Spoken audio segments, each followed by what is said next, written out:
Est-ce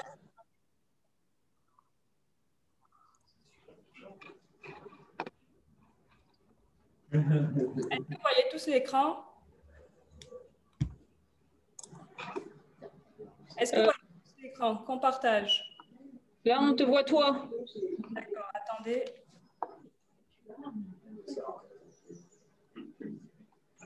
Là. Ah, ça va être bon. Ouais, c'est bon. OK. Donc, je suis Hilary Minka, je suis chef de clinique aux urgences de Lariboisière. Moi, je vais vous parler en fait de l'interprétation des biomarqueurs en contexte de COVID-19.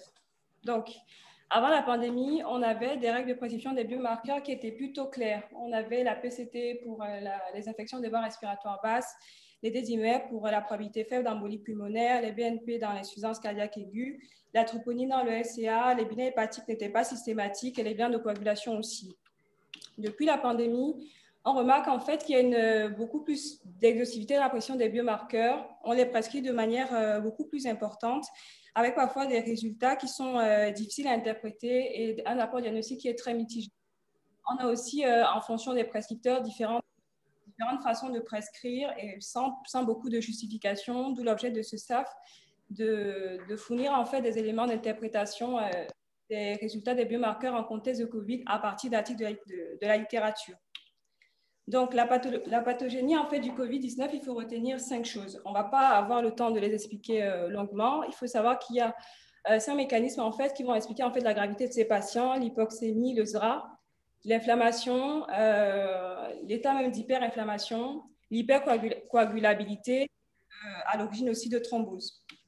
Là, c'est une diapositive où en fait, je vous montre une étude où on a comparé l'état d'hyperinflammation avec la définition qui est juste à côté, fièvre, activation macrophagique, dysfonction hématologique, coagulopathie avec des dimères augmentées, dysfonction hépatique, cytokinémie avec une CRP élevée. On voit que quand on regarde en fait les patients qui ont un état inflammatoire et ceux qui n'en ont pas, il y a une meilleure survie. Il y a une meilleure survie pour ceux, il y a une meilleure survie pour ceux en fait qui n'ont pas d'état inflammatoire. Donc l'inflammation a plus d'incidence sur la survie du patient.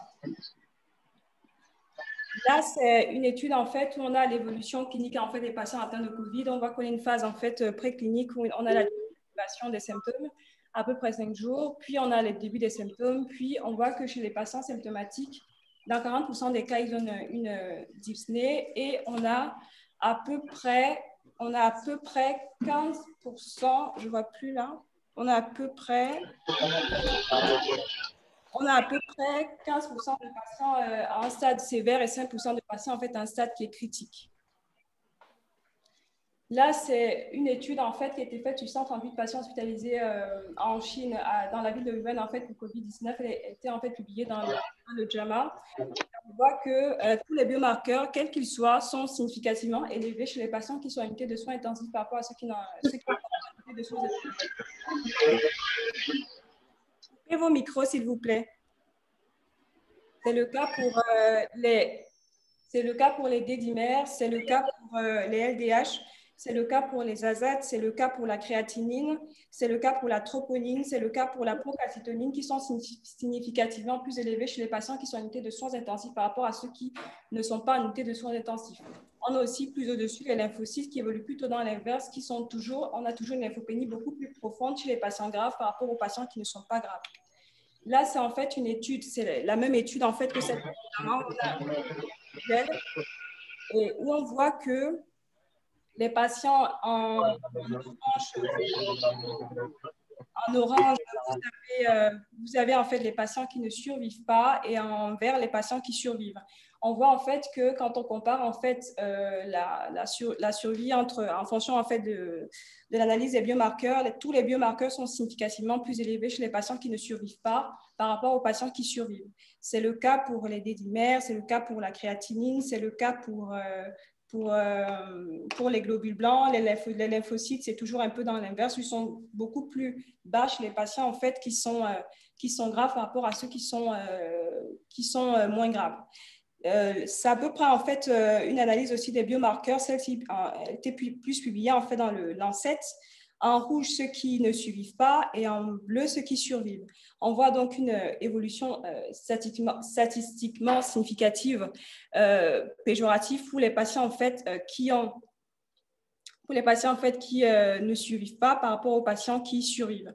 Sachant que les patients en fait, qui ne suivent pas sont les patients en fait, qui sont les plus graves, avec des décimères beaucoup plus élevés, une interleukine 6 beaucoup plus élevée, une ferritine beaucoup plus augmentée, les lymphocytes, c'est toujours bas. C'est à peu près la même chose que la dernière fois.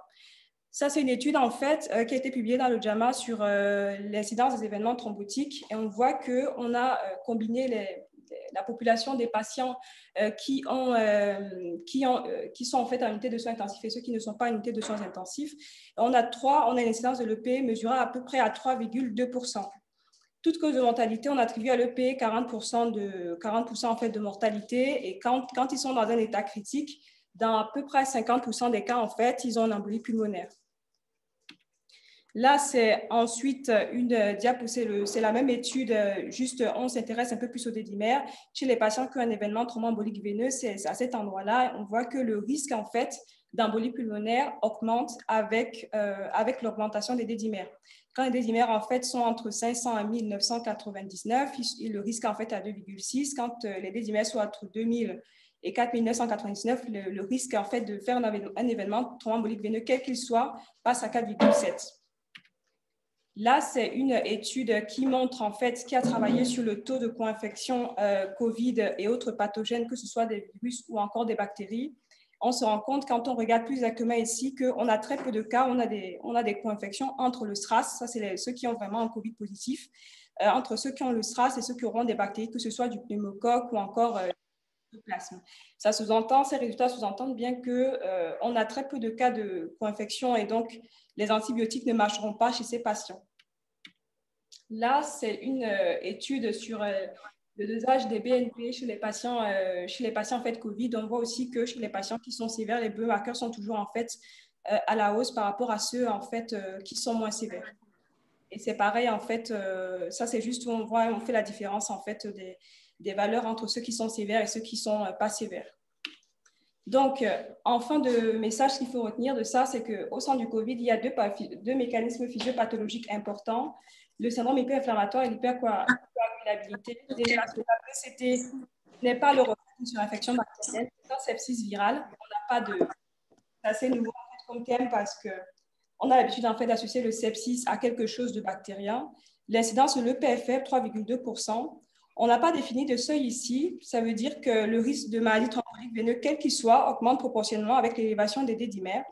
Tous les biomarqueurs qu'on peut mesurer chez ces patients seront significativement élevés à cause de l'inflammation et de l'hypercoagulabilité.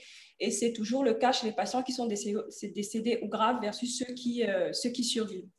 Et donc, ça nous amène à une conclusion qui est plutôt claire, que les biomarqueurs que nous devons en fait en contexte de COVID ont surtout un apport pronostic, un intérêt pronostic qu'un intérêt diagnostique. Merci beaucoup. On va donner la parole maintenant à Monsieur Séné.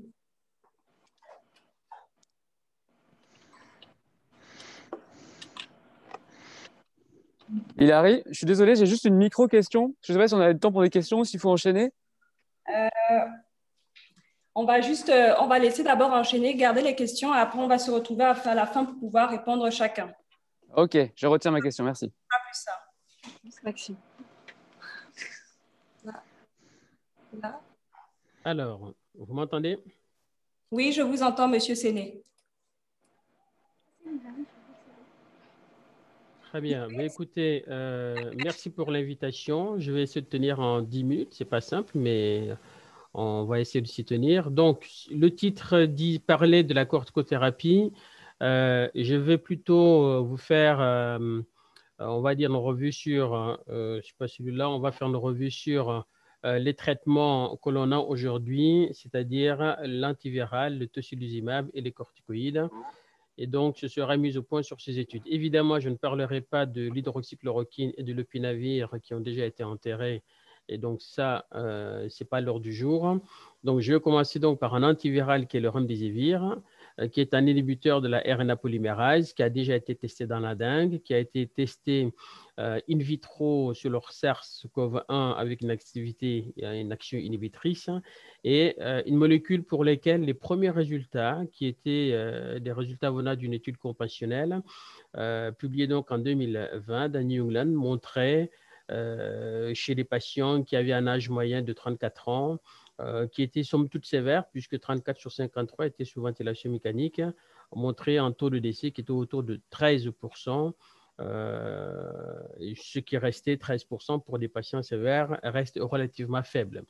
Je vais surtout insister sur les études versus placebo qui ont été faites, donc des études randomisées versus placebo. La première étude publiée dans Lancet, qui a été recorrigée par la suite, était donc un essai chinois dans 10 hôpitaux à Hubei, incluant des patients qui avaient un besoin d'oxygène, mais qui n'étaient pas sous ventilation mécanique, avec une durée d'évolution des symptômes qui était inférieure à 12 jours.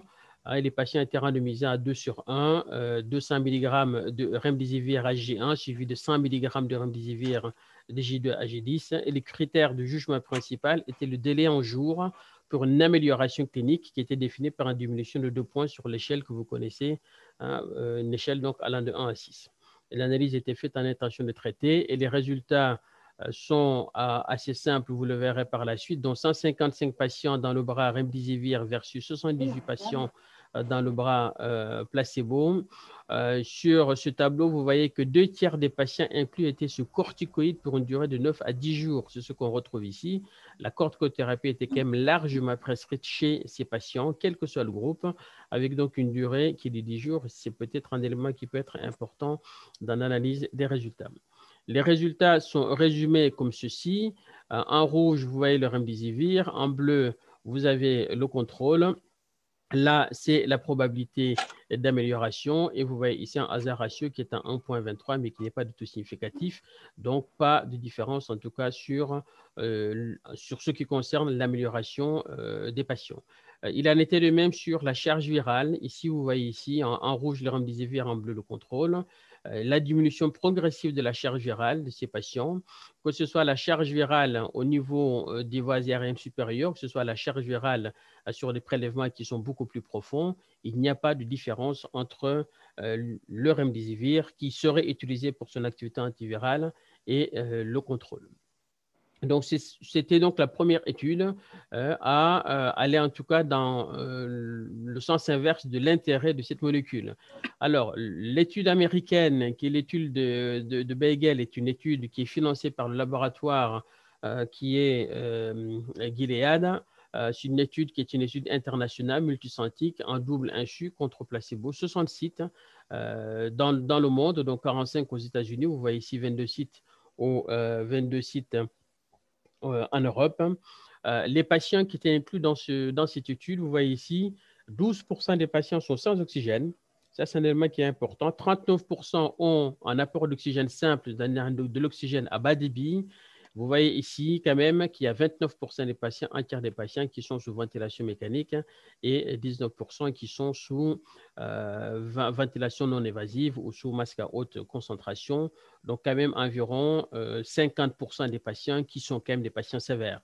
La randomisation était de 1 sur 1. Le critère principal du jugement était le délai de guérison, même si ce critère a été changé au cours de l'étude. C'était donc le délai de guérison, la sortie de l'hôpital, hein, essentiellement. Donc, vous voyez ici, remdesivir, 532 patients, donc un nombre de patients beaucoup plus important que dans l'étude précédente. Placebo, 516 patients. Les caractéristiques de ces patients sont celles-ci avec des données qui sont classiques en âge et en sexe. On voit également ici la répartition des patients selon qu'ils ont besoin d'oxygène ou pas. Vous voyez ici 41% des patients qui avaient donc un besoin d'oxygène. Et vous voyez ici les différents patients qui sont donc dans les formes sévères, ceux qui ont besoin de VNI, ceux qui ont besoin de ventilation mécanique. De façon intéressante, voici sur ces diapositives donc les résultats qui sont résumés.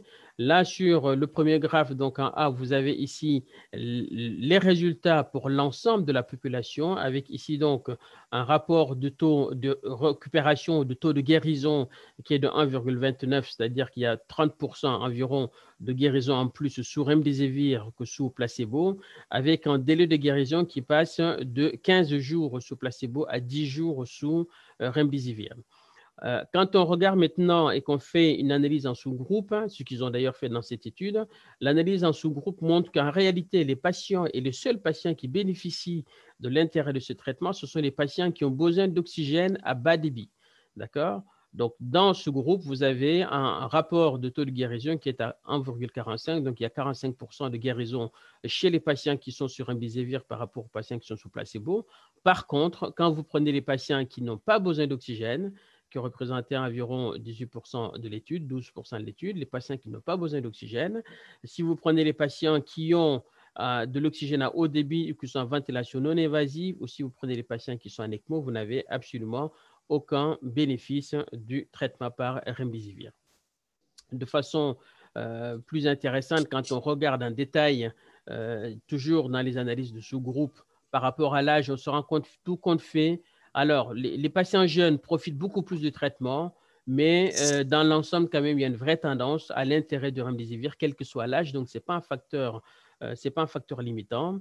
De façon intéressante, la durée des symptômes intervenait comme un facteur favorable, c'est-à-dire que les patients qui étaient traités de façon précoce inférieure à 10 jours avaient un bénéfice du traitement par remdesivir, ce qui fait penser au fait que ce sont des patients qui sont encore dans une phase virologique et non encore dans une phase inflammatoire. Et donc, dans la phase virologique ou dans la phase virale, il y a éventuellement un intérêt à mettre un antiviral, alors que dans la seconde phase, on est déjà dans la phase inflammatoire où l'antiviral serait peut-être moins utile.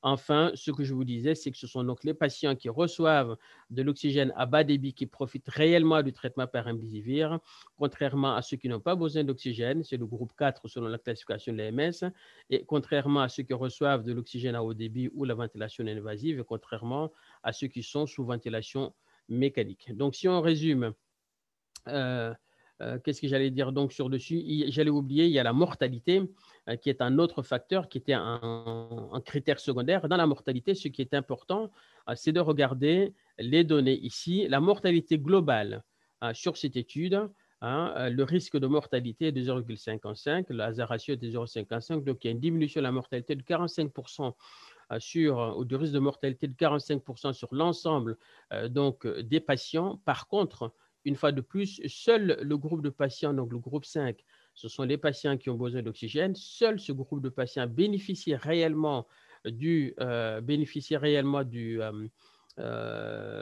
traitement par remdesivir, avec une diminution de la mortalité de 72%, ce n'est pas 82%, une diminution de la mortalité à J14 de 72%. Et si on regarde la mortalité à J29, vous avez une diminution de la mortalité de 70%, donc à J29.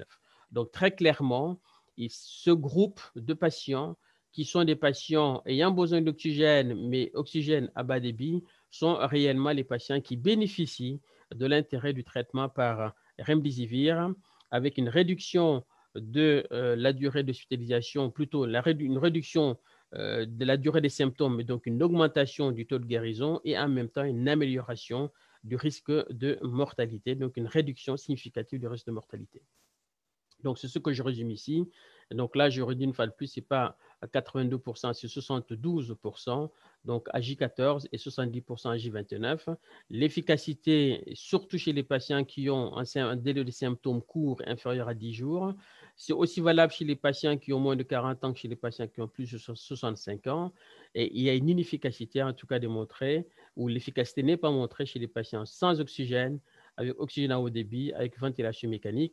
Et de façon intéressante, je ne vais pas insister dessus, mais il était assez étonnant de voir que dans les populations nord-américaines, le traitement marchait assez bien. C'était beaucoup plus discutable sur les Européens et les Asiatiques, mais sans doute que les effectifs ne sont pas les mêmes.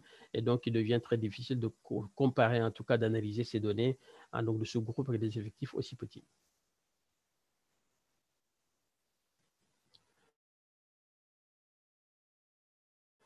Alors, oui, je disais qu'il y a donc une efficacité, donc, en tout cas, que cette étude apporte. Il faut la contrebalancer par le fait qu'il s'agit d'un traitement par intraveineuse, ce qui est contraignant, mais peut-être pas plus que la dexaméthasone que l'on verra après. Le prix reste toujours méconnu. Il sera sans doute élevé. Il était en ATU jusqu'à présent et l'ATU a été suspendu. Et donc, on ne sait pas si la France autorisera ce médicament. Sur les dernières recommandations, il n'est pas interdit de mettre du remdesivir, mais en respectant en tout cas les populations ou le critère d'efficacité, c'est-à-dire que si les populations qui sont sous oxygène à bas débit.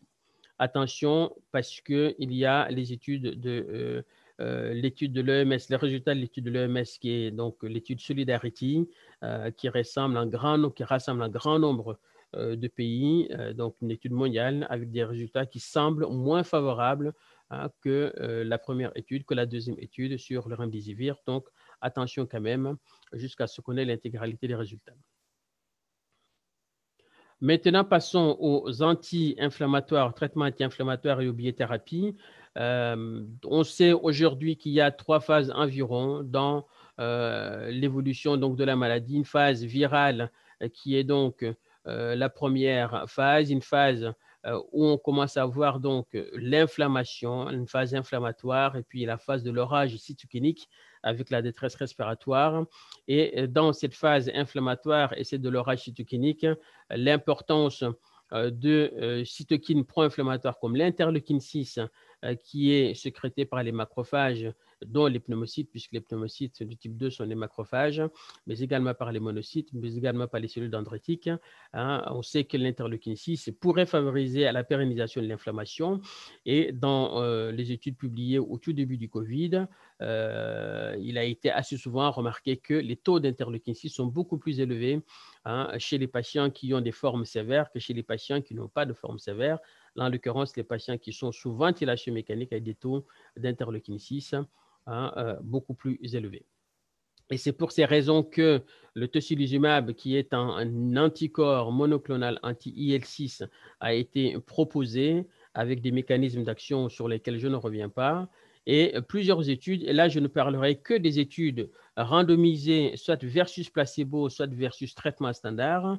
Il y a plus d'une dizaine d'études non randomisées qui ont été publiées avec des résultats parfois favorables, mais surtout des méthodologies très discutables.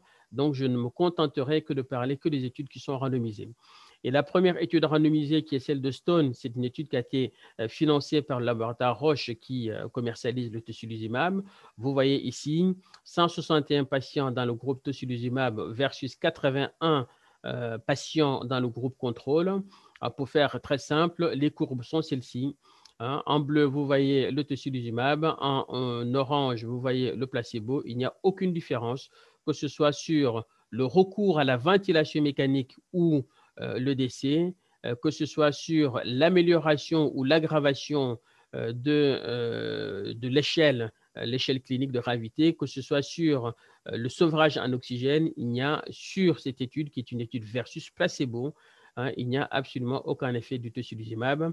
Et cela se voit également sur la mortalité à 28 jours, où vous avez 5,6% de mortalité à 28 jours dans cette étude sous tocilizumab versus 3,7% sous placebo. Évidemment, ces taux de mortalité restent faibles, mais de façon assez claire, le tocilizumab versus placebo n'a pas démontré son intérêt. Là, je vous fais part de l'étude française, qui est l'étude corps immunotoxique, qui a été publiée dans le JAMA donc, très récemment, où vous voyez ici 63 patients sous tocilizumab versus 67 patients sous traitement standard.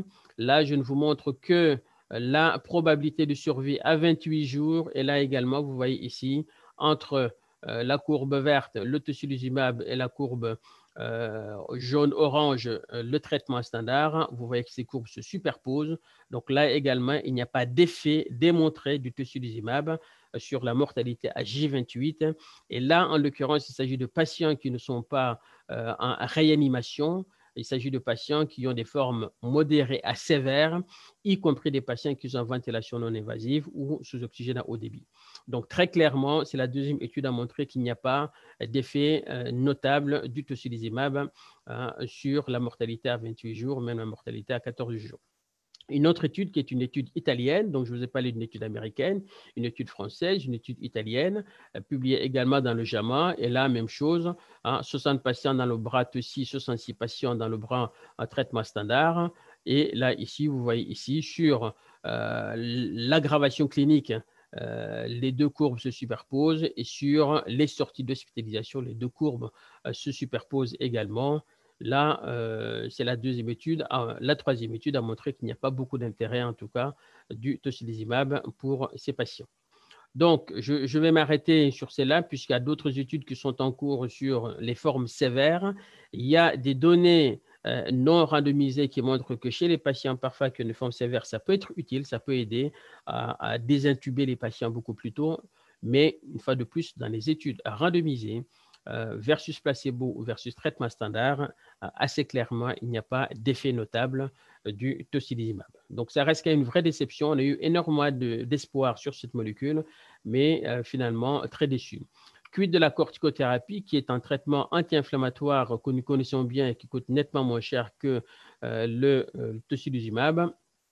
Les résultats sont beaucoup plus clairs, et en particulier les résultats de l'essai anglais et Recovery qui a été publié donc en juillet 2020. Comme vous le voyez ici, dans cette étude donc Recovery, vous avez au total 2100 patients qui ont reçu donc de la dexaméthasone 6 mg par jour versus 4321 patients qui n'ont pas reçu de dexaméthasone et qui n'ont reçu que le traitement standard.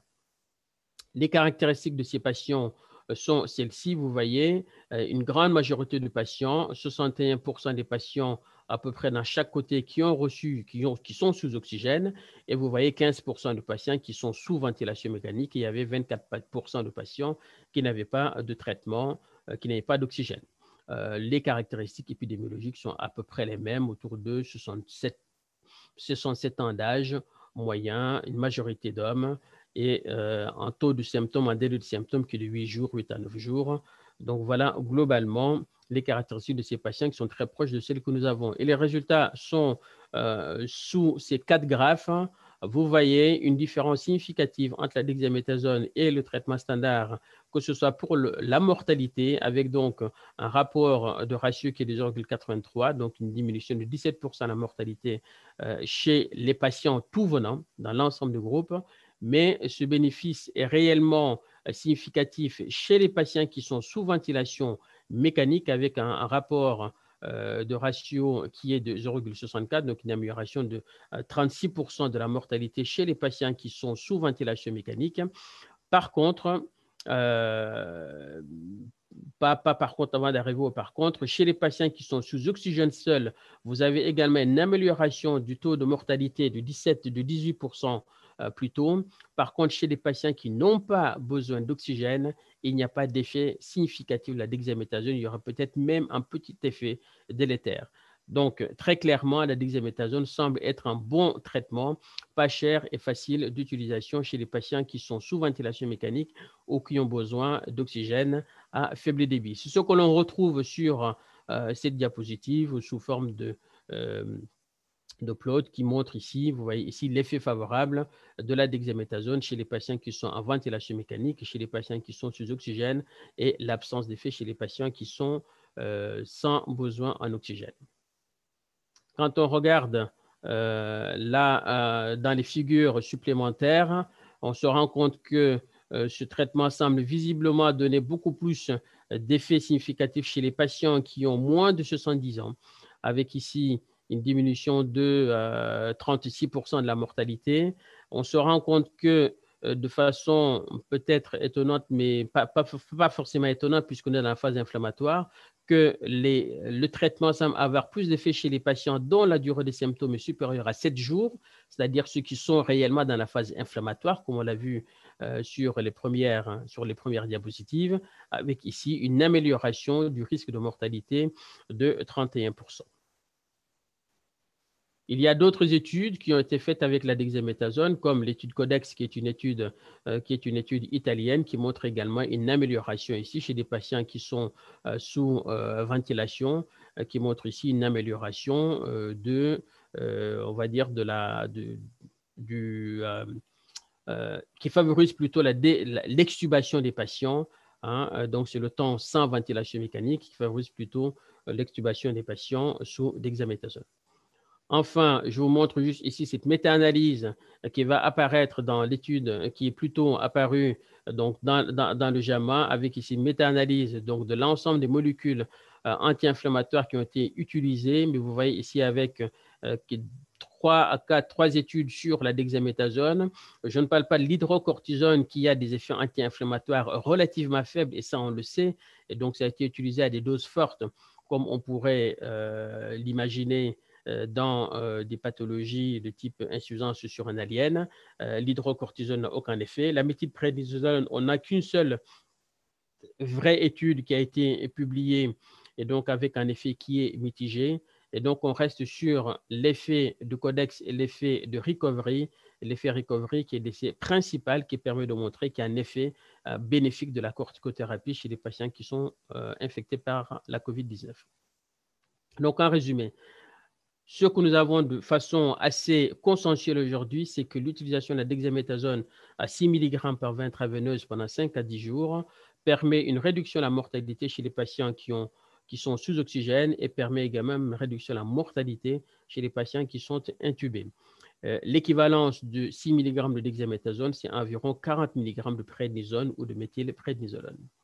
C'est cela qui nous a amené à réadapter un petit peu la prise en charge du COVID-19 sur l'hôpital Lariboisière avec cette frise ou cet algorithme diagnostic thérapeutique avec systématiquement une anticoagulation prophylactique adaptée au BMI et à la clairance pour les patients, l'indication à l'antibiothérapie si besoin, l'indication au traitement déplétif chez les patients qui ont un BNP élevé ou qui ont une insuffisance cardiaque, et chez les patients qui ont un besoin d'oxygénothérapie, que ce soit à plus haut niveau, que ce soit à bas débit, l'adjonction à l'oxygène du traitement par dexaméthasone 6 mg par jour pendant 5 à 10 jours ou au moins jusqu'à la sortie d'hospitalisation. J'ai mis ici quel que soit le J des symptômes, mais on a vu que les patients qui avaient un J des symptômes souvent supérieurs à 7 jours, ce qu'on voit d'ailleurs le plus souvent à l'hôpital, sont ceux qui bénéficient de ce traitement. En conclusion, un consensus sur la corticothérapie et la dexaméthasone en particulier, une tendance favorable du remdesivir chez les patients qui ont besoin d'oxygène à bas débit, mais à contrebalancer avec les effets secondaires dont je n'ai pas parlé, mais parmi les effets secondaires, il y a les complications hépatiques et rénales qui sont rapportées, même si dans les études randomisées, il ne semble pas avoir de problème d'effets secondaires notables par rapport au traitement standard ou par rapport au placebo, et évidemment à contrebalancer avec le coût. La place des biothérapies, les anti-L6 restent discutables puisque les études randomisées sont négatives, contrairement aux études non randomisées, et d'autres biothérapies sont en cours d'études et je n'en parle pas.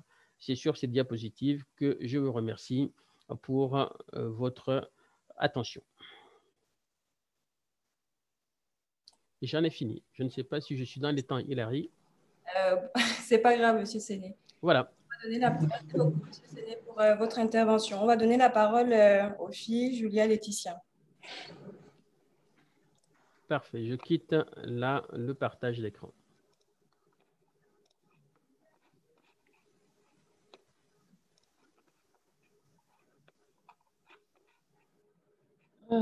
Alors, j'essaie juste de mettre en plein écran. Voilà, c'est bon. Tout le monde m'entend? C'est tout bon. Ouais. Je vais essayer de rattraper le retard parce que globalement, pour les critères d'admission en réanimation, il n'y a pas de choses transcendantes par rapport aux autres pathologies qu'on prend en réanimation. Alors, tac. Voilà, donc plusieurs choses. D'abord, il y a dans les critères d'admission en réanimation, il y a les indications et puis à côté, il y a les non-indications. C'est là que ça ne change pas beaucoup pour les patients qui sont Covid. Donc, dans les indications, on va voir, il y a d'une part le degré d'oxygénoréquérence, sans prendre en compte les signes de détresse respiratoire. Il y a la détresse respiratoire aiguë et les autres défaillances d'organes.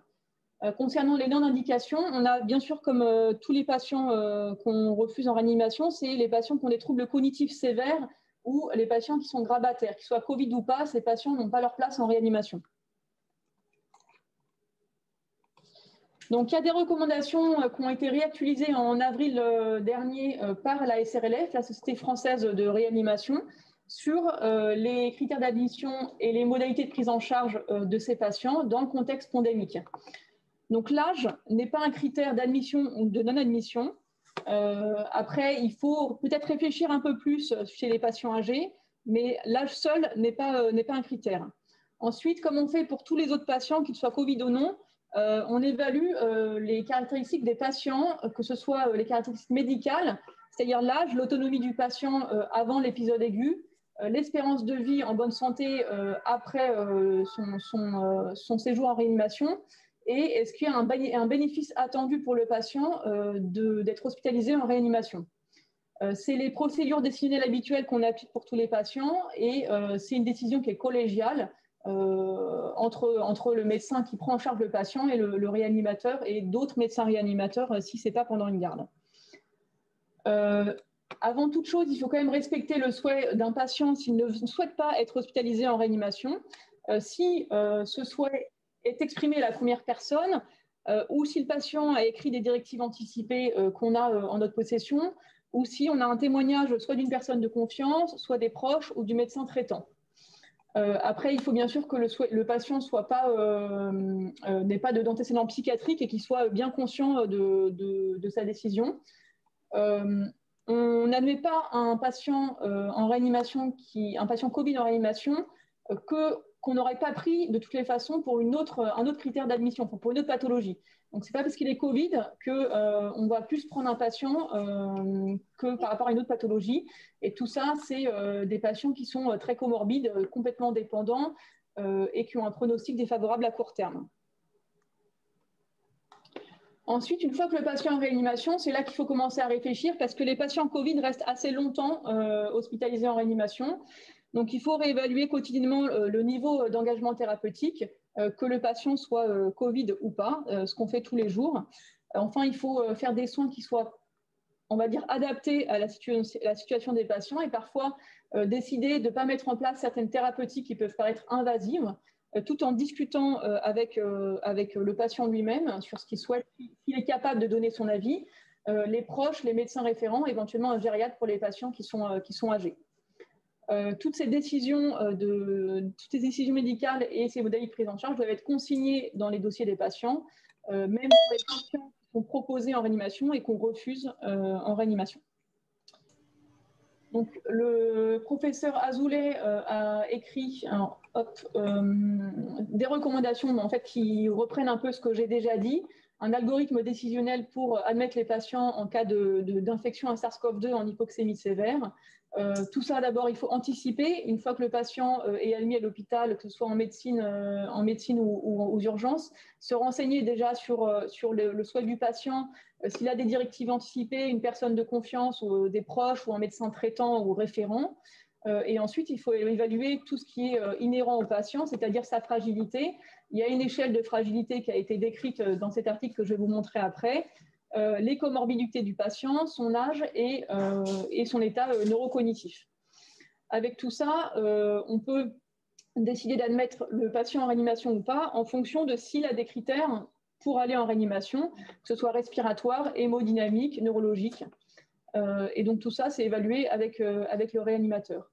Et donc, après avoir récupéré tous ces éléments, il y a soit aucune indication à la réanimation parce que le patient n'est pas assez grave, soit une indication et le patient est admis, ou le patient n'est pas admis parce qu'il n'y a pas d'intérêt pour le patient à aller en réanimation. Et dans ce cas-là, c'est des soins maximaux en salle, voire des soins palliatifs si le patient le nécessite. Donc, je ne vais pas repasser sur l'échelle clinique de fragilité, juste pour vous montrer qu'elle va de 1 à 9 avec le patient, le score à 1, c'est le patient comme vous et moi, et le score à 9 pour le patient qui est en phase terminale. Pour les indications d'hospitalisation en réanimation, il n'y a rien en fait d'écrit, c'est un peu en fonction de comment on sent un peu les choses. Et puis, ça dépend aussi de la période épidémique. C'est-à-dire qu'au moment de la première vague, en mars-avril 2020, on laissait des patients sous 15 litres d'oxygène en salle parce qu'on n'avait pas de choix et qu'on les surveillait comme ça et on les prenait, si ça ne se passait pas bien, à plus de 15 litres. Il y avait même des patients sous plus de 15 litres parce qu'ils avaient les lunettes à oxygène et le masque à haute concentration, voire des patients en médecine avec des CPAP. Donc ça, c'était en mars-avril de 2020. Actuellement, on ne peut pas dire qu'on déborde complètement. Et donc, à partir de 6 litres, de plus de 6 litres minutes d'oxygène, généralement, on prend les patients en réanimation. Donc, ça fait en fait un patient qui désature à 6 litres ou plus, inférieur à 96% de SAT, ou une PaO2 qui soit inférieure à 80 mm de mercure, sous 6 litres minutes ou plus. Ensuite, sans prendre en compte l'oxygénoréquérence, récurrence, il peut y avoir des signes de détresse respiratoire qui peuvent nous pousser à admettre le patient en réanimation, que ce soit d'une part des signes de lutte avec une polypnée généralement qu'on tolère jusqu'à 30, mais au-delà de 30, il faut quand même se poser la question d'admettre le patient. Et après, tous les autres signes de lutte, que ce soit l'expiration abdominale active, la contraction des muscles inspiratoires du cou, un tirage intercostal ou un battement des ailes du nez. Et à côté de ça, il y a également les signes de fatigue. Donc là, c'est clairement une indication à aller en réanimation, que ce soit la respiration abdominale paradoxale, une cyanose ou un patient qui commence à être encéphalopathe sur de l'hypercapnie.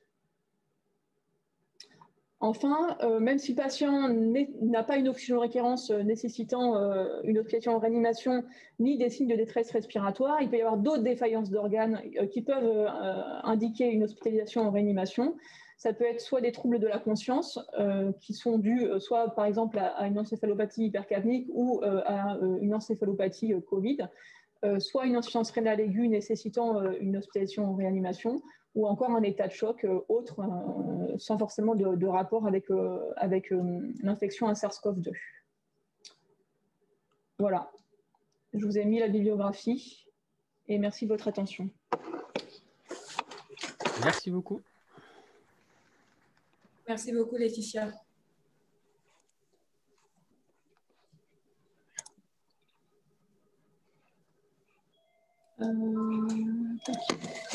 Maintenant, c'est à Julia.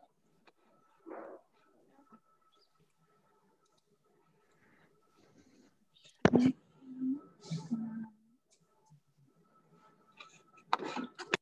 il est là. C'est ça, hein? Ouais. Ouais, tiens, je me bonjour, vous m'entendez? Oui. Parfait. Bon, ben, je vais vous parler de, rapidement, 10 minutes de la ventilation et du Covid. Donc, globalement, il y a une hypothèse qui se dessine, notamment chez nos amis italiens qui sont spécialistes du SDRA. Eux, ils s'orientent effectivement vers une pneumopathie à Covid qui serait une maladie originale avec un SDRA qui ne serait pas comme les SDRA qu'on voit habituellement. Donc, eux, ils distinguent deux phénotypes dans ce SDRA, avec un phénotype qui est débutant, un phénotype L, où le patient aurait une bonne compliance, un faible poids pulmonaire, une faible recrutabilité, du coup, parce que le poumon est très peu atteint. Et par contre, ce poumon, il a une inadéquation avec une hyperperfusion des faibles territoires qui sont atteints. Donc ça, c'est le premier phénotype. Donc ce phénotype-là, il peut s'améliorer et donc guérir ou évoluer vers un phénotype H. Donc le phénotype H, c'est un phénotype où la compliance est effondrée, il y a une augmentation du poids pulmonaire, et donc ce poumon qui est très malade de manière étendue, lui, il a un intérêt à être recruté, un recrutement des alvéoles, et sur ce phénotype-là, il y a un shunt important entre le cœur droit et le cœur gauche. Donc là, je vous ai mis les images, effectivement. À gauche, on peut voir plutôt un phénotype L, donc débutant, avec une atteinte qui est sous-pleurale, qui est très modérée, versus un phénotype H qui est plus de l'ordre des SDRA qu'on connaît classiques, avec une atteinte très étendue et bilatérale et des condensations importantes. Donc, cette même équipe italienne, eux, ils proposent effectivement une prise en charge en fonction de ces phénotypes. Donc, avant l'intubation, eux proposent une prise en charge avec soit de l'oxygénothérapie à haut débit, la CPAP ou la VNI, enfin des méthodes non invasives, avec éventuellement l'intérêt d'un DV vigile à discuter. En tout cas, ce qu'ils recommandent, c'est de limiter au maximum les lésions pulmonaires auto-induites auto-infligées par le patient qui aurait une mécanique ventilatoire altérée sous ces techniques. Globalement, s'il y a une mécanique ventilatoire altérée, eux recommandent de passer plutôt à une ventilation mécanique. Par contre, une fois que le patient est intubé, donc effectivement, on va adapter la prise en charge en fonction du type de phénotype. Donc le type L, on a dit, c'est un poumon qui est très peu atteint et qui n'a pas une bonne recrutabilité. Donc dans ces cas-là, il n'y a pas un intérêt à avoir une PEP très très haute. Dans ces cas-là, il faut plutôt privilégier une PEP inférieure à 10. Et par contre, chez ces patients qui ont une bonne compliance, on peut se permettre d'avoir des volumes courants plus augmentés, donc de l'ordre de 8 ml/kg de poids théorique. Chez ces patients, de même, il faut voir en fonction du scanner, mais probablement, il y a un moindre intérêt des phases de décubitus ventraux. Donc, par contre, quand on est sur un type H, donc un patient qui a un phénotype qui est plus de l'ordre du SDRA classique, là, on recommande encore une fois ce qu'on recommande d'habitude, donc un test d'augmentation de la PEP avec une PEP qui doit être de l'ordre inférieur, enfin à 15 ou inférieur, on ne doit pas monter au-delà, et un volume, par contre, une ventilation protectrice avec un volume de l'ordre de 6 ml/kg. Par contre, dans ce poumon qui est très altéré avec un intérêt dans le recrutement, on peut discuter et probablement c'est favorable et de toute façon recommandé quand le rapport PaO2 sur FiO2 est altéré, de faire des séances de décubitus ventraux. Donc, contrairement à cette hypothèse, on a une autre hypothèse de Laurent Brochard, qui est également spécialiste du SDRA, qui, lui, son postulat, c'est que certes, le SDRA Covid a une hétérogénéité des phénotypes, mais ce n'est pas quelque chose qui est nouveau dans le SDRA. Le SDRA Covid fait partie des SDRA classiques et l'hétérogénéité du SDRA, finalement, c'est quelque chose de très connu dans la littérature. Donc, ce n'est pas une nouveauté. Donc, pour lui, il faut suivre en fait, les recommandations internationales du SDRA qui sont établies et avec beaucoup de littérature, contrairement au Covid, qui est une maladie émergente et finalement sur lequel on a peu de recul. Donc, par contre, lui, il préconise effectivement que la recrutabilité et la stratégie, elles soient individualisées en fonction du patient. Donc là, effectivement, c'est ce qu'on recommande. Donc là, le moment où l'intubation, on doit intuber le malade, ça, il n'y a rien de défini finalement dans la littérature. On ne sait pas à quel moment c'est bien de le faire. Par contre, effectivement, s'il y a un risque de lésion pulmonaire auto-infligée du patient parce qu'il a une mauvaise mécanique ventilatoire, là, il faut probablement passer à une ventilation mécanique et donc à une intubation. Par contre, de plus, la VNI, par contre, ça s'est établi dans des études dans le SDRA classique, pas dans le SDRA Covid. Lorsqu'on a un SDRA sévère avec un P sur F, un rapport PaO2 sur FiO2 qui est altéré, c'est un facteur de risque d'évolution défavorable que de rester sous VNI plutôt que d'être intubé dans ce cas de figure. Donc, le volume courant, lui, il préconise de toute façon un volume protecteur de l'ordre de 6 ml/kg. Par contre, effectivement, il n'est pas fermé au fait qu'effectivement, si la compliance est correcte et donc nos pressions à la fin de l'inspiration, les pressions de plateau, elles sont inférieures à 30, là, on peut se permettre effectivement d'aller à un volume courant de l'ordre de 8 ml/kg, effectivement, sans souci. Voilà. Et la PEP, c'est toujours le même principe. En fait, effectivement, il a finalement les mêmes idées que les Italiens. Il faut individualiser les prises en charge, faire des tests de recrutement au lit du malade ou regarder le scanner et puis voir si effectivement il y a du territoire à recruter et dans ce cas-là, adapter la PEP en fonction de la réponse du malade. Alors, le DV, c'est quelque chose de classique. En tout cas, le DV en ventilation mécanique, c'est quelque chose qui est bien codifié. Quand on a un rapport PaO2 sur FiO2 qui est inférieur à 150, qu'on a déjà optimisé la sédation du patient et la curarilisation du patient, il faut, hors contre-indication, faire des séances de décubitus ventraux. Et éventuellement, si le malade s'aggrave, on pourra passer à discuter une ECMO. Donc là, je vous ai juste mis la VNI dans le SDRA, mais alors c'est une étude qui n'est pas sur le Covid, hein, c'est une étude qui avait été réalisée en 2017. Donc c'est une étude qui était quand même bien faite, une étude prospective, qui montrait qu'effectivement la VNI, elle était plus utilisée chez les patients qui étaient plutôt comorbides, malgré l'absence de limitation, effectivement, c'est des patients qui avaient plutôt des pathologies cardiaques, rénales ou respiratoires. Le taux d'échec de VNI dans le SDRA était de manière globale à 30,7%. Par contre, on voyait effectivement que la réussite de la VNI était d'autant plus augmentée que le SDRA était léger. Finalement, on a une moins bonne réponse, une moins bonne efficacité de la VNI, plus le SDRA est évolué, donc modéré ou sévère. Les différences globalement entre VNI et ventilation mécanique, c'est qu'avec la VNI, on peut avoir moins de PEP, donc moins de recrutement. La modification de notre oxygénation, de notre PaO2, en fait, on va améliorer notre PaO2 en augmentant la concentration d'oxygène qu'on va délivrer aux patients. Ce qui est effectivement pas recommandé dans les drames modérés ou sévères, où là, on préconise un recrutement du patient, une augmentation de la PEP, ce qu'on ne peut pas faire en VNI.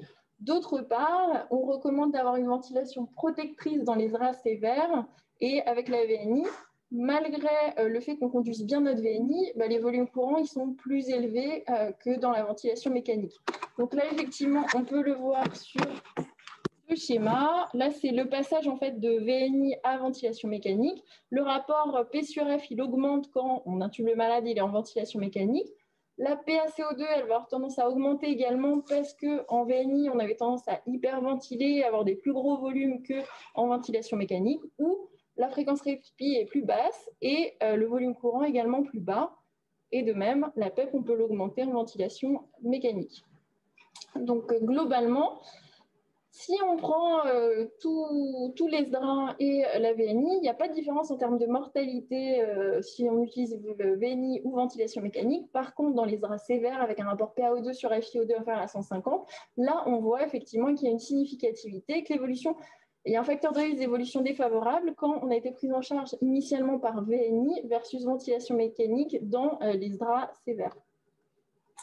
Donc là, je vous ai mis un article, effectivement, le DV, quand on est entubé, ventilé en ventilation mécanique, ça c'est très bien connu. Par contre, le DV vigile, c'est quelque chose qu'on connaissait moins. Donc, je vous ai mis une étude qui est parue dans le Lancet RespirMed, qui est une étude qui était la mieux conduite, en fait, donc une étude prospective.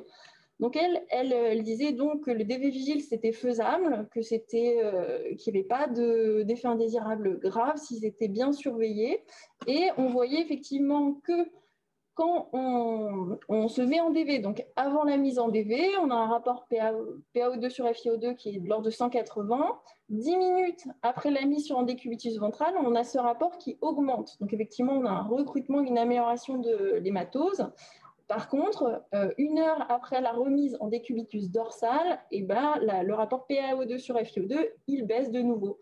Donc finalement, une différence significative entre la mise sur le dos et la mise sur le ventre, amélioration de l'oxygénation. Par contre, c'est quelque chose qui ne dure pas dans le temps. Donc là, j'ai juste fait la différence entre patients répondeurs et non répondeurs au décubitus ventral.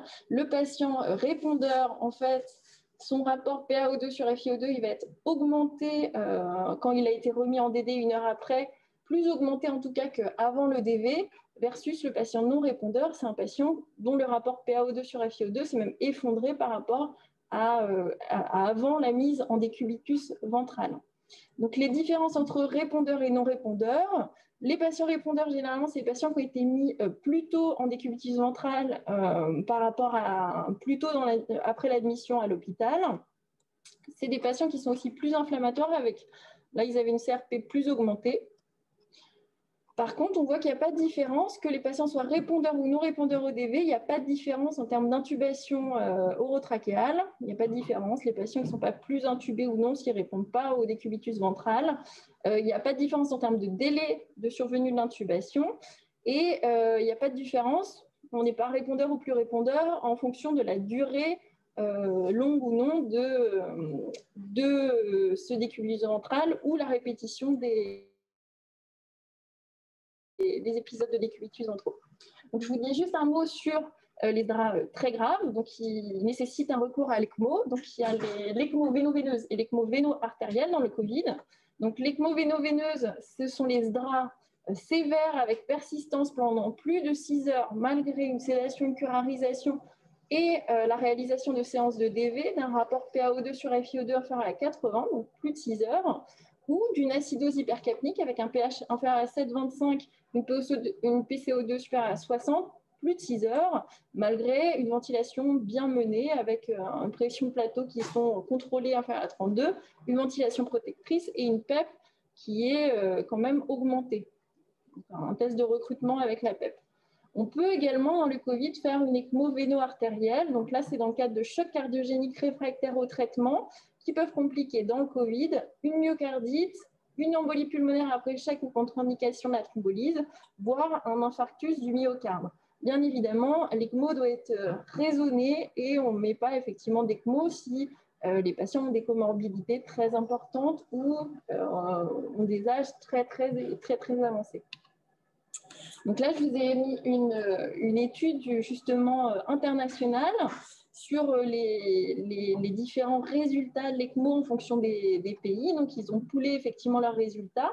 Donc, on a 1035 patients étudiés. Donc, il y a toute la cohorte ou juste les DRAN, les ECMO véno-veineuses. Donc là, on voit qu'on a une mortalité globale de l'hôpital qui est de l'ordre de 37%. Donc, ce qu'on peut voir, c'est que les patients, effectivement, ils ont une mortalité qui est de l'ordre de 37%, qu'on attend quasiment à 40 jours après la mise sous ECMO. Après 40 jours de mise sous ECMO, les patients, finalement, ils ne meurent plus beaucoup parce qu'il y a très peu de différence entre 40 jours et 90 jours après mise sous ECMO. Donc, par contre, juste les facteurs de mortalité dans l'ECMO, c'est un âge avancé. Alors, plus les patients sont âgés, notamment plus de 70 ans, plus l'évolution est défavorable avec un décès. On a également les patients qui sont atteints de cancer, qui sont immunodéprimés, qui ont des pathologies chroniques, cardiaques ou respiratoires. Évidemment, les patients qui ont eu une ECMO artério-veineuse, donc des patients qui ont eu éventuellement un arrêt cardiaque avant la mise sous ECMO, l'évolution sera plus défavorable. Par contre, plus le rapport PaO2 sur FiO2 est bon, moins les patients décèdent sous ECMO. Voilà. Merci.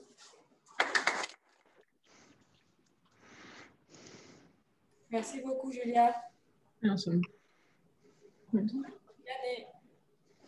Oui, je m'y mets. Je vais essayer de partager mon écran. Oula. Toujours un moment de grande solitude. Non, ça ne marche pas. Juste le partage au milieu, là, écran partagé. Regardez juste la barre en dessous, là, à Zoom. Ouais, j'essaye, mais bon. Appuyez juste au milieu dessus. L'écran et j'ai plein de trucs. iPhone, iPad. Ça met peut-être la fenêtre. Alors, hop, je vais essayer de vous aider en prenant. Ouais, parce que j'ai mon écran, mais je ne le vois pas apparaître. Bon, je suis désolé. Là, vous le voyez ou pas? Déjà, on vous voit. Mais ouais, c'est pas le but, ça. En dessous, Monsieur Vianella, normalement, si vous appuyez sur en vert en dessous, on va pouvoir voir les fenêtres ouvertes. Vous le voyez ou pas? Là, je vois, mais il va falloir que vous partagez l'écran. Ouais, ça ne marche pas. Super. OK. Est-ce que vous avez... Alors, partagez l'écran. C'est juste en dessous. En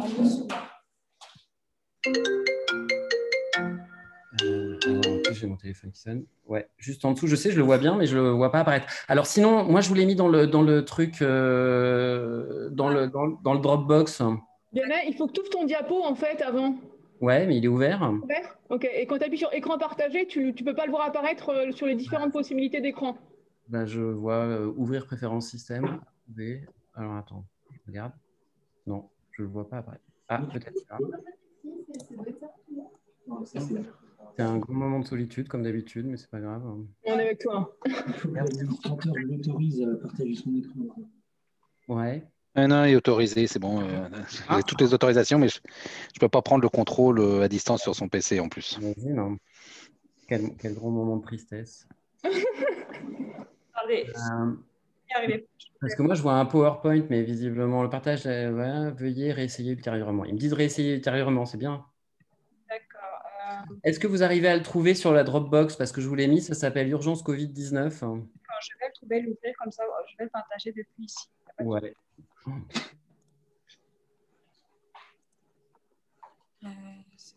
Vianney, tu peux chanter une chanson en attendant? C'est ça, si vous voulez. Non, je peux commencer par vous présenter un peu ce dont je vais parler. Donc, en fait, moi, je vais parler de deux choses, mais c'est des choses que vous connaissez déjà, c'est les décisions anticipées et les protocoles de traitement palliatif. L'idée, c'est de vous redire ce qu'on avait fait pendant la première vague avec comme volonté de bien que tout le monde soit bien d'accord sur ce qu'on est en train de faire. Donc, vous êtes prêts? Je commence comme ça, a cappella. Allez-y, je trouve votre diaporama. Okay. Alors, première étape, la décision anticipée. L'idée, c'est de fabriquer, de penser un projet de soins adapté aux patients, bien entendu. Et c'est surtout, et c'était l'idée principale dès le départ, de faire l'économie de l'appel ou non aux réanimateurs dans des situations où tout le monde a beaucoup de travail et peut-être qu'il faut réfléchir avant et essayer de réfléchir à froid plutôt que de se retrouver dans une situation trop compliquée. Pour ça, on a fait une fiche de discussion collégiale anticipée qui a été distribuée un peu partout dans l'hôpital et qui s'appuie sur un certain nombre de choses. D'abord, on a essayé de contextualiser les choses en rappelant que la procédure collégiale, c'est quelque chose qui est dans la loi relative à la fin de vie. C'est quelque chose qui est bien structuré. Il y a un médecin qui prend la décision, il y a l'avis de l'équipe, etc. Et en tout cas, ce qui est important à retenir, c'est que même en situation de pire pandémie, la loi reste la loi et c'est important de faire les choses dans les règles, ce d'autant plus que derrière, il va falloir assumer les décisions qu'on va prendre. Donc, il faut vraiment rester extrêmement rigide et être extrêmement attentif à bien respecter ce que nous demande de faire la loi. La deuxième chose dans les principes et dans le contexte, c'était de reparler des recommandations des sociétés savantes, mais Laetitia en a parlé tout à l'heure, et particulièrement le travail qui avait été fait par Élie Azoulay, par Bertrand Guidet et Mathieu Ledors sur les conditions d'admission, et tu as bien parlé des 4 critères dont je vais vous parler juste derrière. Dans ce document, on a fait exprès de bien acter qui participe à la décision, c'est-à-dire qui est le médecin référent, qui est éventuellement le réanimateur qui vient, mais ce n'est pas toujours obligatoire, le médecin extérieur, est-ce qu'il y a d'autres médecins, est-ce que les paramédicaux participent? Et je vous rappelle qu'en théorie, dans une procédure collégiale, il faut qu'il y ait l'avis de l'équipe qui participe, avec toute la difficulté de patients qui ne sont pas toujours très bien connus par l'équipe, mais en tout cas, c'est important. Alors, Laetitia en a parlé aussi, il faut s'appuyer sur les volontés du patient. Est-ce qu'il a écrit ou pas des directives anticipées? Je vous rappelle que c'est le médecin, et c'est écrit dans la loi, qui doit rechercher les directives anticipées. Est-ce qu'il y a une personne de confiance qui a été nommée par le patient et qui n'a pas été nommée elle-même, qui ne s'est pas autonomée à côté? Est-ce qu'il y a des directives rapportées? C'est-à-dire, s'il n'y a pas de personne de confiance, s'il n'y a pas de directive anticipée, qu'est-ce qu'on arrive à recueillir comme idée des volontés qu'aurait exprimé le patient auparavant? Et puis, voilà, s'il n'y a pas. Dans cette discussion, il fallait évidemment parler de la situation du patient, et on a bien parlé. 4 critères principaux, c'est-à-dire qu'il n'y a pas une barre spécifique, mais 4 critères principaux qui vont permettre de réfléchir à la pertinence ou pas d'envoyer le patient en réanimation s'il décompense. Je vous rappelle que là, on est dans de l'anticipation, c'est-à-dire que le patient n'a pas encore décompensé. Donc, les différents critères, il y a l'âge, les comorbidités, l'autonomie et les troubles neurocognitifs. C'est-à-dire qu'un patient très âgé, qui est très comorbide, qui n'a pas d'autonomie, qui ne sort pas de son lit et qui en plus est très dément, on va dire que ce n'est pas une bonne indication pour aller en réanimation. Alors, les décisions qu'on va prendre, grosso modo, il y a 4 grands items. Ça peut être évidemment une réanimation sans restriction. Le patient est jeune, il est en bonne santé, il n'a pas de comorbidité, etc. Ça peut être une réanimation avec restriction, en se disant, voilà, on essaye d'aller en USC, mais pas plus loin que l'USC, la VNI, le petit flow, mais est-ce que ça a vraiment du sens de mettre des catécholamines, de faire du massage cardiaque, etc., de mettre une dialyse? Ça peut être une décision de non-réanimation, mais soins à visée curative en salle, ou une décision de prise en charge palliative exclusive. Je vous rappelle, et je vais le redire encore après, ce n'est pas parce qu'on dit non-réanimatoire que ça veut dire soins palliatifs exclusifs. Il y a quand même un certain nombre d'items entre-temps. Et on va en reparler, mais en tout cas, quant à la fiche, il y avait effectivement derrière l'idée qu'il faut justifier la décision, c'est-à-dire qu'effectivement, voilà, il a tous ces critères qui font que ce n'est pas raisonnable de l'envoyer en réanimation. Je vous rappelle que la loi nous demande d'informer le patient s'il est en mesure d'être informé et ou ses proches si le patient n'est pas capable d'être informé. Autre petit rappel, ça n'est pas la famille qui va prendre une décision, c'est vous qui prenez la décision si le patient n'est pas en mesure de s'exprimer. Donc, cette première partie, je la conclue avec l'idée de décider, mais décider, c'est à propos d'un patient, c'est-à-dire qu'il faut qu'on réfléchisse à un projet de soins cohérent, des traitements qui sont adaptés à l'état du patient. Et tout ça en réfléchissant aux capacités du patient à affronter une réanimation et une capacité qu'aurait le patient à être réhabilité après une réanimation prolongée. C'est pour ça que le patient qui n'est pas autonome, qui a des troubles cognitifs, on sait que derrière, on ne va pas pouvoir le rééduquer d'une façon correcte. On ne décide pas en fonction d'une situation sanitaire, en tout cas, tant que ce n'est pas acté et assumé collectivement. C'est-à-dire qu'aujourd'hui, il n'y a pas de décision de l'État, du gouvernement, du ministère de la Santé, de l'ARS, etc., de bloquer, de mettre des critères fixes pour empêcher l'entrée en réanimation. Donc attention, on n'a pas actuellement de critères sanitaires qui justifient qu'on récuse un patient. Donc on est sur l'individu, sur le singulier et pas sur le collectif. Évidemment, et ça Laetitia l'a dit, cette décision, elle est à réévaluer régulièrement en fonction de l'évolution de l'état du patient. Et j'insiste bien, on est dans la décision anticipée, c'est-à-dire que c'est le réanimateur qui décidera au final s'il admet le patient. Si on dit qu'un patient est théoriquement réanimatoire, c'est quand même le réanimateur qui, au moment où il va décompenser, va dire je l'admets ou je ne l'admets pas. Encore une fois, on est vraiment dans l'anticipation. Et ce qu'on recherche surtout dans cette fiche d'anticipation, c'est que le patient, très clairement qu'il ne faut pas réanimer, on n'arrive pas à appeler on évite d'appeler le réanimateur et de lui faire perdre du temps sur quelque chose qui n'a pas lieu d'être. Donc ça, c'est sur la partie décision. J'en arrive à la partie protocole pour les patients non réanimatoires, sur les protocoles de soins. Ces protocoles, on les a fait valider par les différents chefs de service au moment de la première vague. Et quand un protocole est validé comme ça, il va être utilisable par les infirmières s'il n'y a pas de médecin à disposition. Il n'empêche que ce sera quand même le médecin qui définira le stade du patient. On essaiera de déterminer ça avant. Mais voilà, retenez quand même que ce qu'on visait, c'était que les infirmières puissent intervenir rapidement s'il y a une détresse respiratoire et pas attendre X temps que les choses se mettent en place.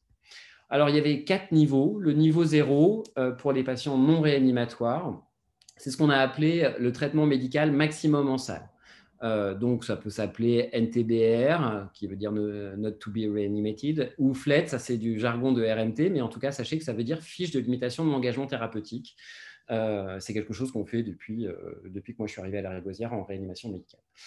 Attention, quand on dit traitement médical maximum en salle, ça ne veut pas dire soins palliatifs, ça veut dire qu'effectivement, on ne fera pas de massage cardiaque, on ne fera pas d'intubation, mais on va faire les antibiotiques, on va faire les corticoïdes, on va faire du remplissage, on va faire de l'oxygénothérapie, enfin, on va faire de la médecine comme on en fait en salle.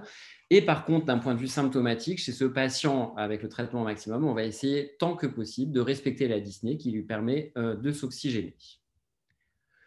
Le niveau 1, donc on arrive au deuxième niveau. Le niveau 1, c'est des symptômes légers, c'est-à-dire que le patient commence à être dyspnéique. La dyspnée, je vous rappelle, souvent c'est concrétisé par de la polypnée, mais c'est une sensation subjective de gêne à la respiration. Donc c'est quand même quelque chose que le patient va pouvoir aborder tout seul. Alors, dans un niveau 1, on continue les traitements spécifiques dont on vient de parler, antibiotiques, corticoïdes, etc. Et puis, on va renforcer les traitements des symptômes. Donc, traitement de la dyspnée. Alors, traitement de la dyspnée, c'est s'il y a une polypnée importante, si elle est mal tolérée, on va faire des bolus. Chose importante, retenez bien, et ça c'est mon cheval de bataille depuis longtemps, on ne met pas d'emblée une seringue électrique parce qu'on ne sait pas de quelle dose le patient a besoin. Et moi, je vois régulièrement des patients aux urgences vierges de tout morphinique qui se retrouvent avec 1 mg dans une seringue électrique de morphine. Il faut bien vous rendre compte que 1 mg dans une seringue électrique, ça correspond à 75, 80, ça va? Vous m'entendez?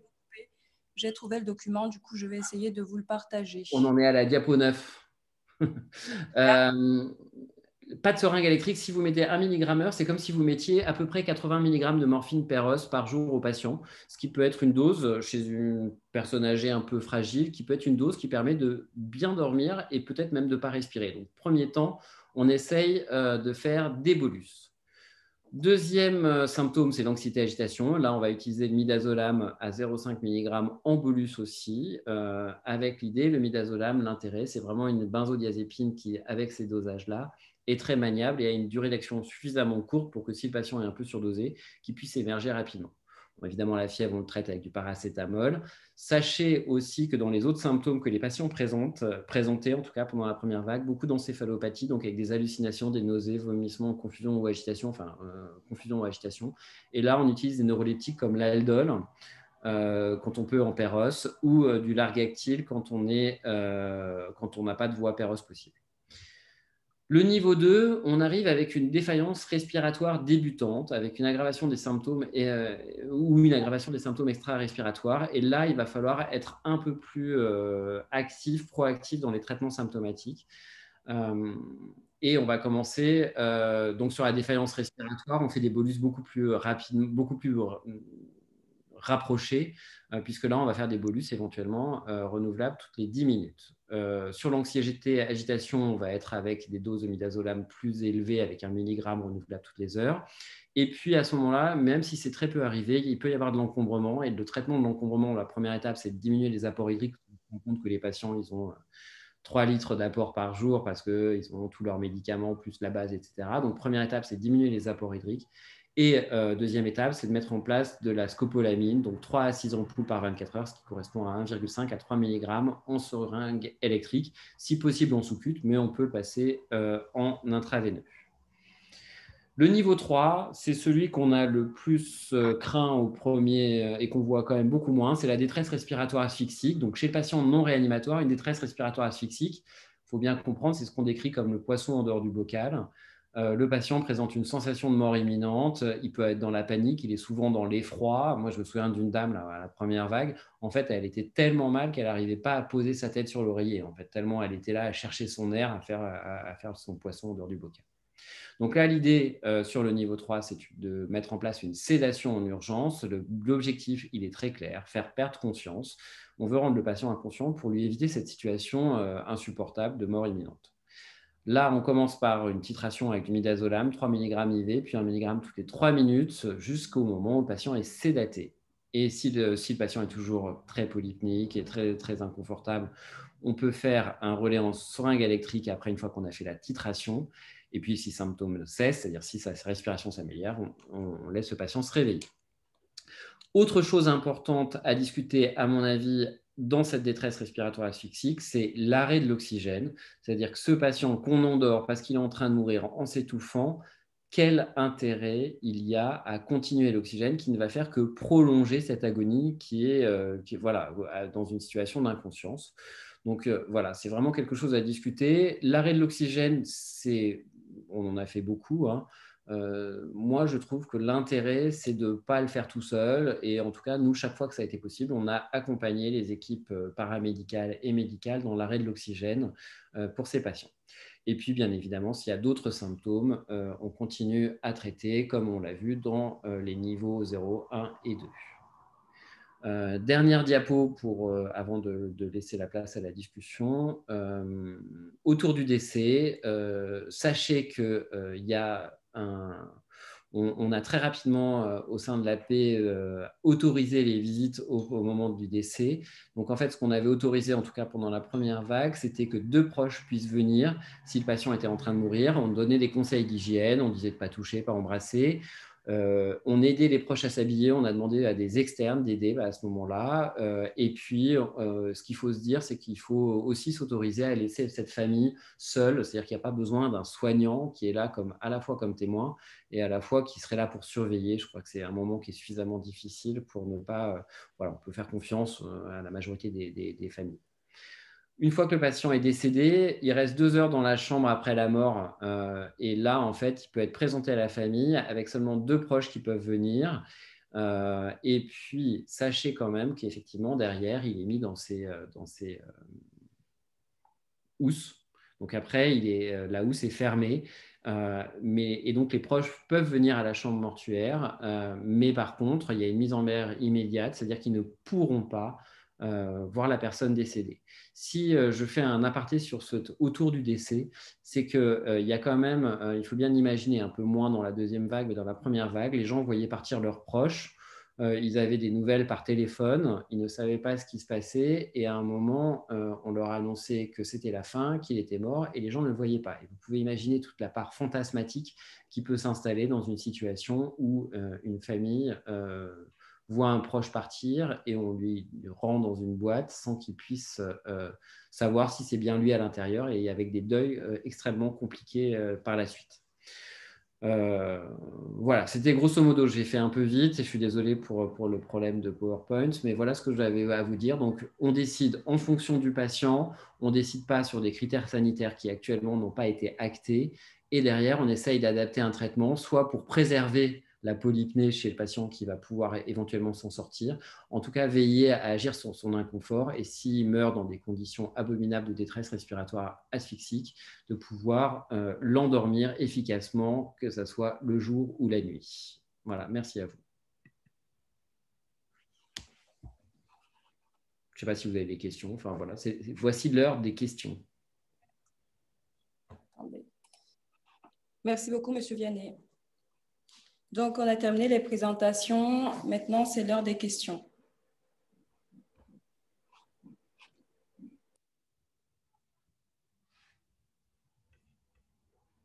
Maxime, tu avais une question. Est-ce qu'il est encore là? Non.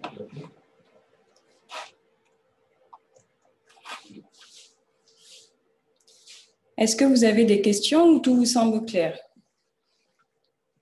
Moi, j'avais une… Patrick Plaisance, là. Moi, j'avais une question pour Damien. Damien, tu es toujours là, hein? Oui, je suis toujours là. Par rapport à ton topo sur le remdesivir, Oui. est-ce qu'on sait pourquoi, finalement, c'est quelque chose qui est intéressant uniquement chez les patients qui ont un faible taux d'oxygène? Est-ce que ça s'explique sur le plan, je ne sais pas, physiopathe ou… Voilà. On a du mal en tout cas, j'ai du mal à comprendre pourquoi la personne qui n'en a pas besoin ou la personne qui en a beaucoup besoin, finalement, c'est d'oxygène, j'entends, hein, est moins finalement sensible à cette molécule. Écoute, il n'y a pas de réponse très précise sur les articles qui ont été publiés, mais on pourrait ébaucher comme réponse que chez les patients qui n'ont pas besoin d'oxygène, évidemment, grosso modo, il n'y a pas de mortalité liée au Covid chez les patients qui n'ont pas d'oxygène. Donc, la question ne se pose pas. Donc, c'est peut-être à la limite normal que ça ne fasse pas mieux qu'en placebo. Chez les patients qui sont proches de la réanimation ou qui sont en réanimation, mais ça, c'est une explication qui n'engage que moi. Je pense qu'on est dans une phase inflammatoire tellement avancée que finalement, l'effet antiviral ne suffira pas. C'est d'ailleurs peut-être pour cela que le remdesivir ne semble être efficace que dans le sous-groupe de patients dont le délai de survenue des symptômes est inférieur à 7 jours, ce qui signifierait que finalement, ce sont des patients qui sont à la phase virale et non à la phase inflammatoire. Donc, ceux qui ont besoin d'oxygène ou qui sont en ventilation mécanique sont déjà dans une phase inflammatoire très avancée au cours de laquelle la problématique est plutôt celle du traitement anti-inflammatoire et non celle du traitement antiviral. C'est comme ça que je l'explique. D'accord.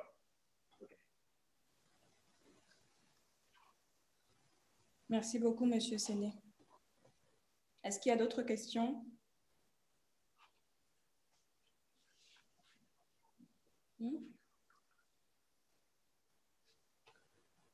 Alors, j'avais une autre question, toujours Patrick Plaisance, j'avais une autre question pour toujours Damien, Oui. par rapport aux corticoïdes qui maintenant, enfin voilà, il y a un vrai progrès par rapport aux corticoïdes et par rapport au moment où on les met. Donc, on les met sur, on va dire, la première semaine pour une durée de 7 à 10 jours, j'ai bien compris.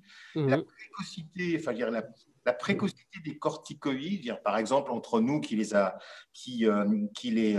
prenons en charge aux urgences, versus vous qui les prenez après en médecine interne ou l'AREA, est-ce qu'il y a vraiment un élément très important correspondant à la précocité du début du traitement quand ils viennent, par exemple, aux urgences? Le fait que… Tu as compris la question? Vas-y, reprécise. Non, je veux dire par là qu'un patient arrive aux urgences. Je le compare, si tu veux, à d'autres syndromes inflammatoires respiratoires, plutôt sur l'asthmatique ou des choses comme ça, où on sait que les corticoïdes, bon, c'est bien de les mettre, mais la précocité des corticoïdes dans ce cadre-là est très importante par rapport à l'évolution d'un pic flow, un truc comme ça.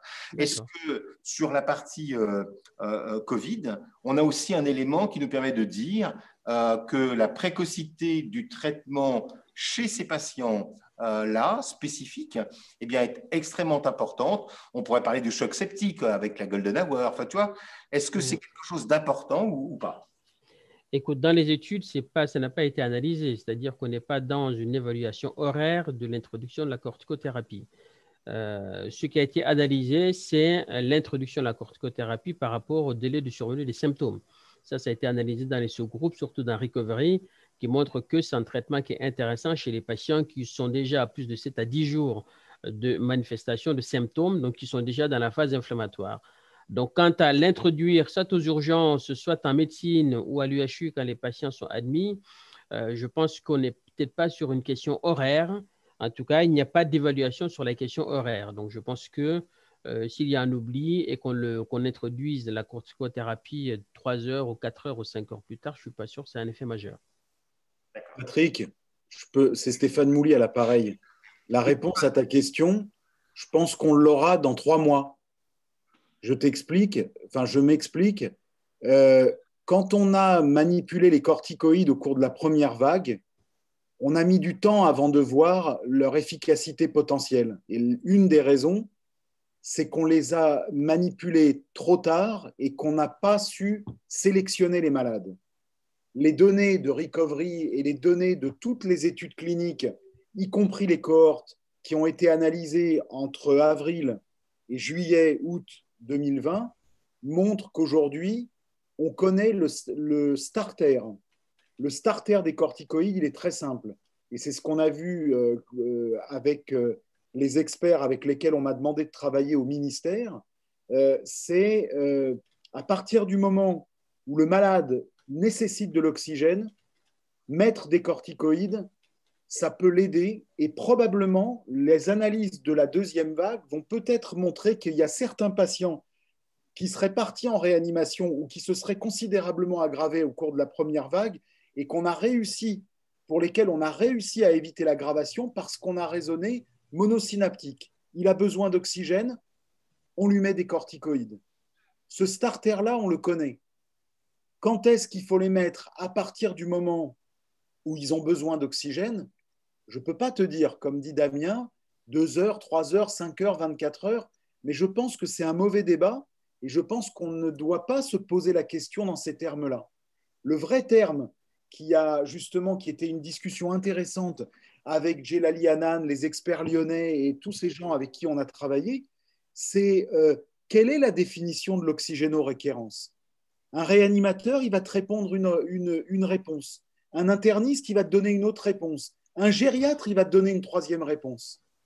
Et finalement, on a été très basique.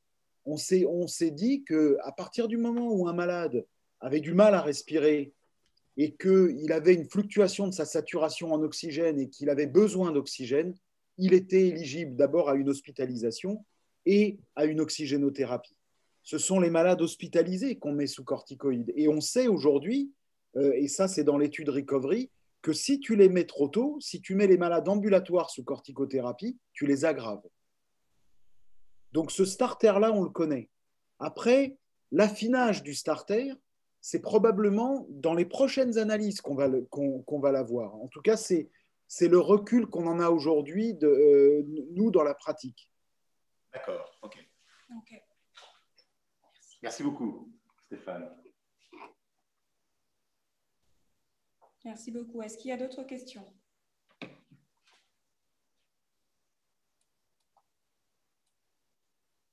Bon, j'en ai une autre. Alors, Patrick Plaisance, toujours le retour.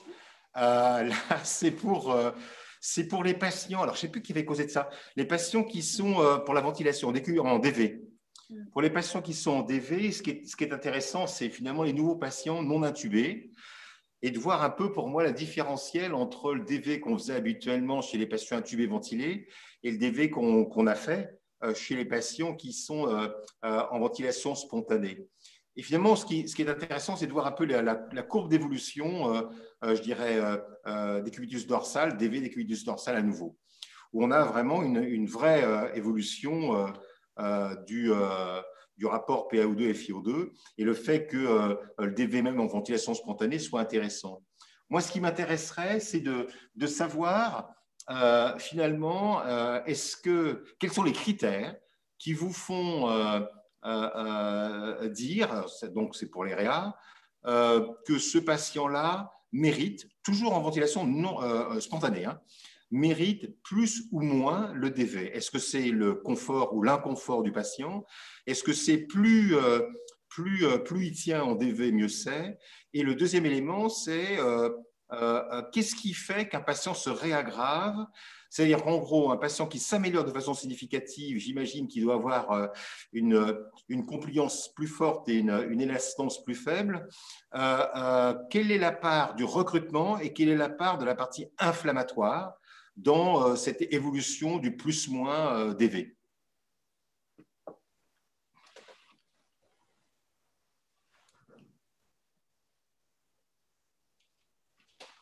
Ils sont pas partis les réa tous quand même. Il y a Bruno qui est donc. Et qui est-ce qui avait causé? Laetitia et Julia. C'est Laetitia. Alors, je ne sais pas si c'est Laetitia ou Julia qui avait causé de ça.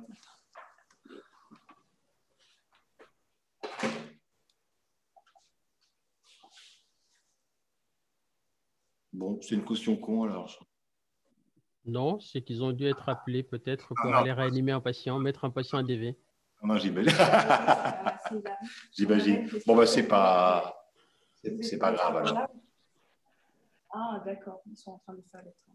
Alors, d'accord, ils sont partis. On avait une question sur le DV. Non, mais c'est pas grave, t'inquiète. D'accord. Vas-y, c'est quoi la question? Ah oui, alors excuse-moi, c'est qui? C'est Laetitia. Oui, excuse-moi, Laetitia, Patrick Plaisance, là.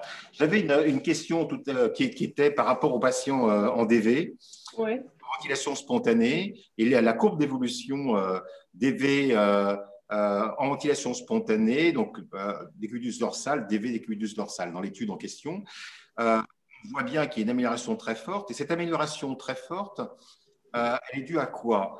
Est-ce qu'elle est due au fait que ces patients-là sont relativement compliants et peu élastants, donc il y a un recrutement alvéolaire? Est-ce que ce sont des patients qui sont plus ou moins inflammatoires, qui s'améliorent de façon plus significative quand ils sont en DV? Quel type de patient, en fait, s'améliore en DV en ventilation spontanée? En gros, c'était ça le message, pas la question.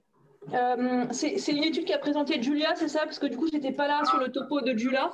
En revanche, de ce que je peux dire de l'expérience qu'on a, effectivement, si le patient est plus compliant et fait mieux les DV et reste suffisamment longtemps en DV, ça aide pour que ce soit plus efficace et qu'il soit répondeur. Après, il y a des patients qui ne sont pas répondeurs au DV, clairement. Ensuite, surtout sur les obèses, le DV a vraiment un intérêt parce que là, vraiment, ça permet de libérer la partie postérieure. Pour le reste, honnêtement, l'étude, je ne la connais pas bien et je n'étais pas là au moment de la présentation, donc je ne peux pas me prononcer là-dessus. Voilà, désolée. Merci en tout cas. Merci beaucoup, Laetitia. Pas de souci. Est-ce qu'il y a d'autres questions? Une question juste pour les urgentistes. On avait donc élaboré une frise, un algorithme diagnostique. Est-ce que vous l'utilisez actuellement aux urgences? On avait également fait une proposition de bilan biologique de base chez les patients COVID, et là également avec certains biomarqueurs dont tu as parlé. Hein. Est-ce que là également, vous les utilisez de façon courante ou non? Oui, oui, monsieur Sénan, on les utilise. Les algorithmes, en fait, ont été travaillés avec Anthony. C'est l'algorithme, en fait, qu'on suit. Le propos d'aujourd'hui, c'était quand même d'en avoir une interprétation parce que la majorité, en fait, de ces biomarqueurs, les résultats, en fait, de ces biomarqueurs, en fait, on a l'impression des fois on a une fausse, en fait, interprétation. Et donc, la majorité d'entre eux, en fait, sont juste pronostics et moins diagnostics qu'on aurait pu le penser, en fait, au début de l'épidémie. C'est aussi pour ça que c'est bien de faire cette étude, je pense, au topo un an après, hein, parce que, bon, peut-être moins d'un an après, on a un peu plus de recul pour dire on a fait ci, on a fait ça, et que finalement, doser une CRP, une PCT, ça n'a plus la même valeur à ce stade que quand on commençait l'épidémie, quoi. Mais d'accord. L'organigramme est suivi. C'est aussi pour ça que on n'a pas parlé en fait de seuil, parce qu'on aura plus tendance à rechercher des embolies pulmonaires, on aura plus tendance à doser ces biomarqueurs, mais bien comprendre que c'est vraiment un intérêt pronostique, ça ne nous aide pas sur le plan diagnostique chez ces patients. On s'en sort plus avec des tests avec le couple PCR et scan. Oui, surtout on les fait aussi à but de recherche ou à but autre. Ce n'est pas des critères diagnostiques, encore une fois, hein, biologiques qu'on utilise. Hein. On est bien d'accord. Mais ça, on le savait. Tout à fait. Quelle est votre position vis-à-vis du taux de dédimère? Est-ce qu'il y a toute la question du risque d'embolie pulmonaire ou d'absence de risque d'embolie pulmonaire? Est-ce que vous adoptez aux urgences, en l'absence de recommandations bien définies, est-ce que vous adoptez une position spécifique quand les dédimères sont très élevés? Bah, disons que le problème, c'est qu'on n'a plus du tout la même population. Sur le première vague, clairement, on avait une valeur prédictive positive qui était très élevée parce qu'on avait que des Covid, en gros. Ouais. Là, maintenant, les Covid se cachent au milieu des autres et un patient qui tousse et qui a de la fièvre et qui a mal dans la poitrine, aujourd'hui, ça peut aussi bien être un Covid qu'une pneumopathie interstitielle qui est bientôt la grippe. Donc, malheureusement, maintenant, vu qu'on n'a pas de critères biologiques diagnostiques, on est obligé de revenir un peu en arrière où on disait effectivement supérieur à 3000 les dédimères, on est quasiment sûr dans le Covid qu'il y avait une EP. Maintenant, malheureusement, on ne peut plus trop se baser là-dessus parce que notre valeur prédictive positive initiale est plus faible. Donc, on est un peu revenu en arrière et on utilise maintenant les critères habituels, si je peux dire, de niveau de dédimère. D'accord. OK. C'est qu'on remarque dans la littérature, il n'y a pas de seuil défini. Quel que soit le niveau de dédimère, il y a un risque d'embolie pulmonaire, de maladie thromboembolique, surtout d'embolie pulmonaire. Non, il n'y a pas de seuil défini, mais c'est vrai que beaucoup de données existent quand même pour penser qu'au-delà de 2000-3000 de dédimère, il y avait un surrisque plus important d'embolie pulmonaire. Nous-mêmes, ici sur la Riboisière, nous avons retrouvé des résultats qui étaient concordants, mais qui ne sont pas encore publiés. Mais c'est vrai que la typologie des patients actuels change par rapport à ce qu'on a vu lors de la première vague. Donc, il faudra de toute façon revoir ces seuils à l'aune des données de nouveaux patients. OK. Tout à fait. Est-ce qu'il y a d'autres questions?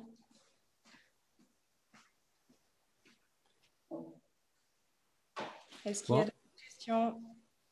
Non, d'accord. En tout cas, s'il n'y en a pas, moi, je voulais juste dire un grand merci à vous tous qui avez bossé sur cette petite session-là que j'ai trouvé moi extrêmement intéressante. Merci beaucoup à Hilary qui s'est donné pour travailler un petit peu en interservice. C'est très sympa, il faut qu'on continue sur d'autres thématiques, mais c'était vraiment très chouette. Voilà, je voulais dire ça et merci pour ça. Merci à vous et merci pour l'invitation et pour les exposés. Merci à vous tous d'avoir participé tant sur le plan de la présentation que de vous être connectés. Merci beaucoup. Allez, à bientôt. À bientôt. Passez une bonne soirée. C'est très bien, Yann. C'était très bien. C'est très intéressant.